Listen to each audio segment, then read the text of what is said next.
So this is going to be the eighth chapter from the module E of the banking compliance. Complete crash course available है और ये है eighth chapter related to the acquisition and transfer of the immovable property under the FEMA. सबसे पहले बात करने वाले हैं रिपेट्रिएशन से रिलेटेड, यानी कि पैसा कैसे जा सकता है या कैसे वापस आ सकता है इंडिया से, उसके बारे में। Sending the foreign exchange abroad, यानी कि अगर अपने पैसा बाहर भेजना है या किसी foreign currency Indian rupee account में आपने पैसा को डालना है, right, convertible to FCY, right, आपके पास कोई इंडियन रुपी अकाउंट था उससे कन्वर्ट करके आपने बाहर भेजना है, उसके बारे में उसको रिपेट्रिएशन कहते हैं। And we talk about the transfer. तो ट्रांसफर का मतलब होता है कोई भी सेल, परचेज, मॉर्गेज, प्लेज या एक्सचेंज लोन हो या फिर राइट ट्रांसफर, उसको ट्रांसफर कहा जाता है।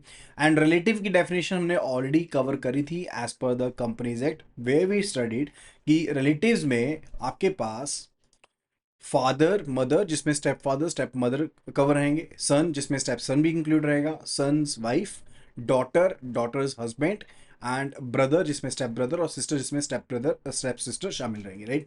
सो that was the definition related to the relative. Now let's have a look at the legal basis कि आप प्रॉपर्टी को कैसे एक्वायर कर सकते हो, ट्रांसफर कर सकते हो इमूवेबल प्रॉपर्टी को। तो इसमें फीमा की गाइडलाइंस हैं, फीमा ओवरसीज इन्वेस्टमेंट रूल्स हैं, RBI के मास्टर डायरेक्शंस हैं on overseas investment, and FEMA का नॉन डेप्ट इंस्ट्रूमेंट रूल्स एप्लीकेबल रहते हैं।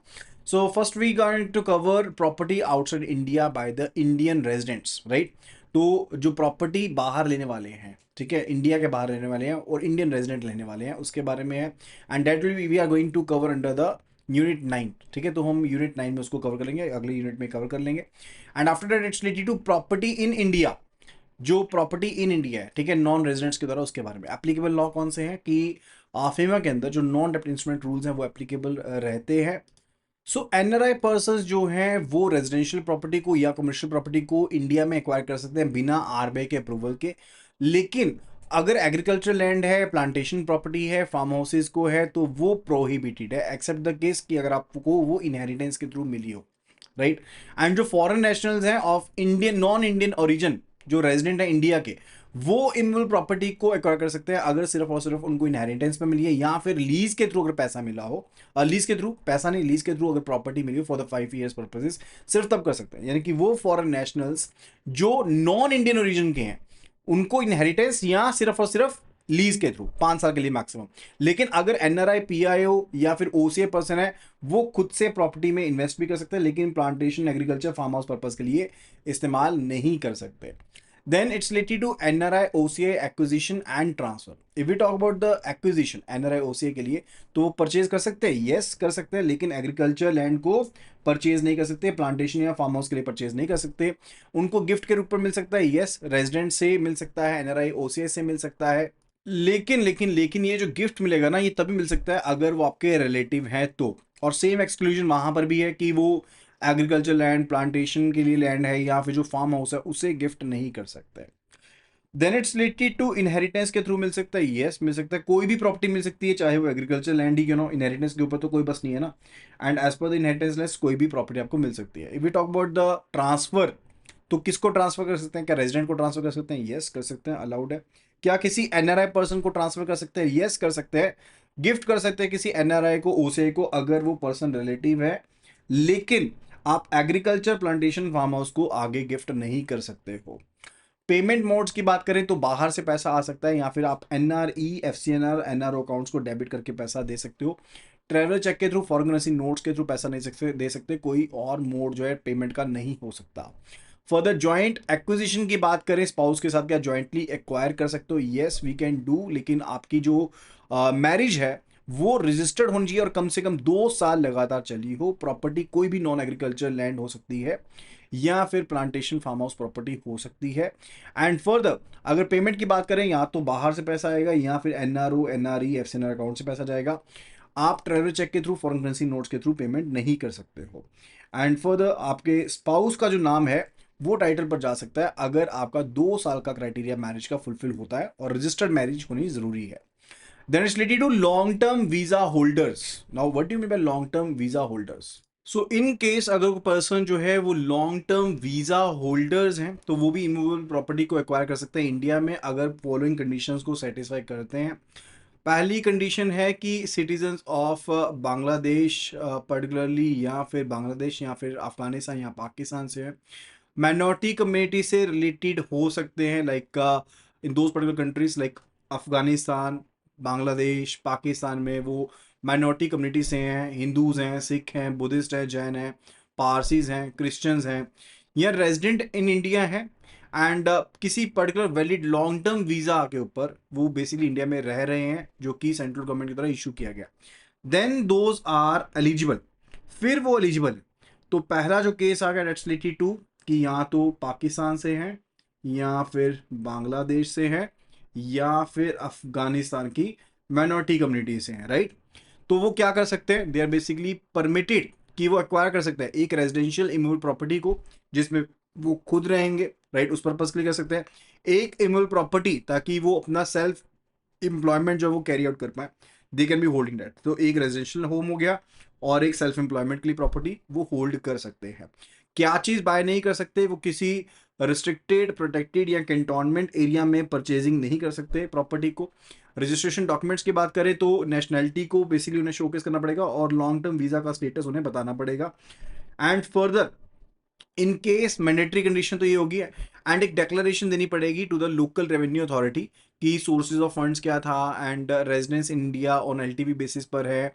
रजिस्ट्रेशन डॉक्यूमेंट्स प्रॉपर बताने पड़ेंगे एंड फर्दर प्रॉपर्टी जो है उसे अटैच भी किया जा सकता है, कॉन्फिस्टिकेट भी किया जा सकता है अगर वो एंटी इंडिया एक्टिविटी कोई करते हैं। And with in 30 days of the purchase जो भी कॉपीज हैं डॉक्यूमेंट्स की वो उन्हें प्रोवाइड करनी पड़ेंगी to the deputy commissioner of police, यानी कि डीसीपी को प्रोवाइड करनी पड़ेगी, या फिर फॉर रजिस्ट्रेशन ऑफिस एफआरओ जो होता है उसे प्रोवाइड करने की, एफआरआरओ होता है उनको प्रोवाइड करने की, and ministry of home affairs को भी ये सारी डिटेल्स प्रोवाइड करनी पड़ेंगी, जो फॉरेनर्स डिवीजन उस केस में प्रोवाइड करनी पड़ेगी, राइट। फिर सेल के ऊपर रिस्ट्रिक्शंस हैं, वो सिर्फ और सिर्फ अगर इंडियन सिटीजनशिप मिल जाती है फिर ही उसे सेल कर सकते हैं, या फिर अगर कोई ट्रांसफर करना है उन्हें सिटीजनशिप रिक्वायर्ड रहेगी एंड फर्दर प्रायर अप्रूवल उनको लेना पड़ेगा जो डीसीपी हैं उनसे, एफआरओ से या एफआरआरओ से, right. So these are the rules related to it. Further it's related to embassies, diplomats and consulates, ठीक है, जो कॉन्सुलेट्स हैं उनसे related.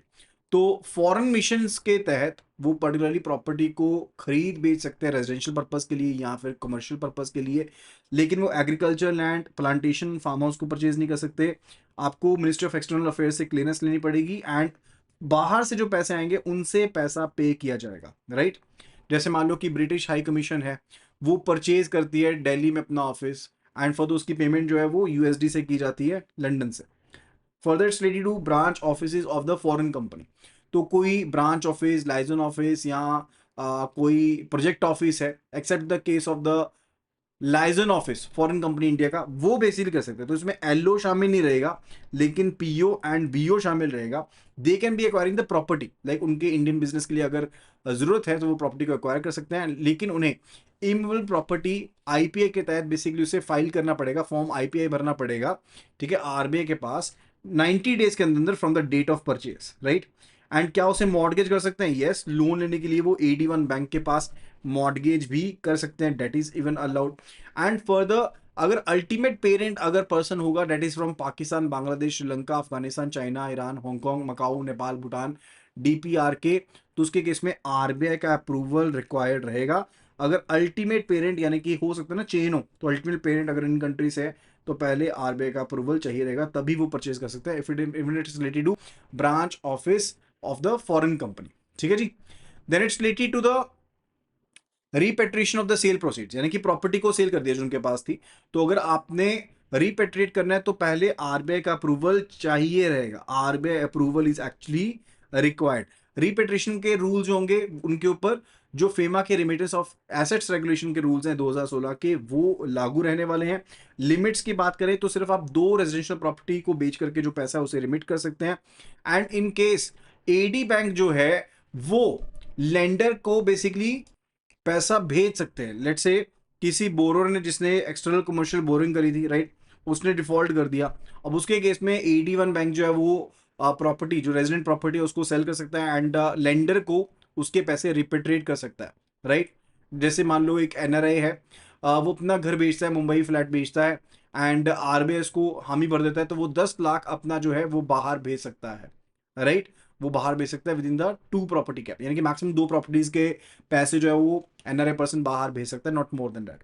After that it's related to prohibition for certain nationals, जैसे कि Pakistan, Bangladesh, Sri Lanka, Afghanistan, China, Iran, Nepal, Bhutan, Macau, Hong Kong, DPR K, इनके लिए prohibited है कि ये बाय नहीं कर सकते, प्रॉपर्टी को ट्रांसफर नहीं कर सकते without the reserve bank of India permission. लेकिन 5 साल तक के, कम से टाइम तक के लिए, 5 साल तक के लिए अगर लीज लेनी है वो इनको अलाउड है, वो चीज अलाउड है, राइट। एंड ओसीआई को प्रोहिबिट किया गया, यानी कि ओवरसीज सिटीजन ऑफ इंडिया जो है वो बेसिकली प्रोहिबिटेड है, they can be buying and transferring the property, RBI के परमिशन के बिना भी वो कर सकता है as per the rules, right. फिर बताती है मिसलेनियस प्रोविजंस के बारे में। अगर हम बात करें first of all related to the charge creation, if we talk about the charge creation, तो ऑथराइज्ड डीलर बैंक को नोवेशन सर्टिफिकेट देना पड़ता है, राइट, फॉर अगर ईसीबी सिक्योरिटी चार्ज क्रिएट करना है, एंड लेट्स से अगर प्रॉपर्टी को सेल करना है ऑन डिफॉल्ट, ठीक है, तो डेफिनेटली उससे रिलेटेड एक नो ऑब्जेक्शन सर्टिफिकेट देना पड़ेगा एडी बैंक को, right. Then related to mortgage by authorised dealer bank, तो एनआरआई पर्सन या जो ओसीए पर्सन है या प्रॉपर्टी के कोई डायरेक्टर हैं, वो बेसिकली अपने लोन को सिक्योर करने के लिए प्रॉपर्टी का इस्तेमाल कर सकते हैं, एंड इन केस अगर वो डिफॉल्ट करते हैं तो प्रॉपर्टी को बेच दिया जाएगा, एंड जो प्रोसीड्स हैं वो लेंडर को भेज दिए जाएंगे। That's ready to sale by non resident, जो नॉन रेजिडेंट पर्सन है वो आरबीआई के अप्रूवल के साथ प्रॉपर्टी को बेच सकता है किसी रेजिडेंट को via the banking channel. RBI का अप्रूवल रिक्वायर्ड रहेगा, लाइक कोई भी ट्रांसफर करनी है, अगर वो ऊपर के दायरे में जो हमने चीजें पढ़ी उसमें कवर नहीं है तो डेफिनेटली आरबीआई का अप्रूवल चाहिए रहेगा। रेजिडेंट की डेफिनेशन सिंपल सी है कि मिनिमम टू मिनिमम 182 से ज्यादा जो पर्सन है वो इंडिया में रहा हो, वो रिक्वायरमेंट है, एंड जितनी भी ट्रांजेक्शन होंगी वो प्रॉपर बैंकिंग चैनल्स के थ्रू जानी चाहिए। Then it's related to taxes and duties, जितने भी फॉरेन रेजिडेंट प्रॉपर्टी डील्स होंगी, परचेज, सेल, गिफ्ट होगा, उनके ऊपर इंडियन टैक्स बढ़ेंगे, like capital gain tax, TDS, वो सभी एप्लीकेबल रहेंगे, अगर कोई लोकल ड्यूटीज है वो भी एप्लीकेबल रहने वाली है, राइट।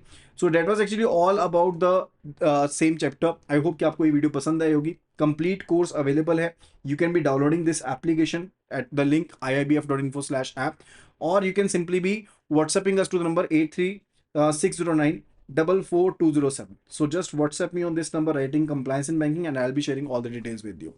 तो इसमें full course videos, PDF सब चीज़ें available है. So that will be all related to this chapter. Thank you so much and see you again in the next video. Happy learning.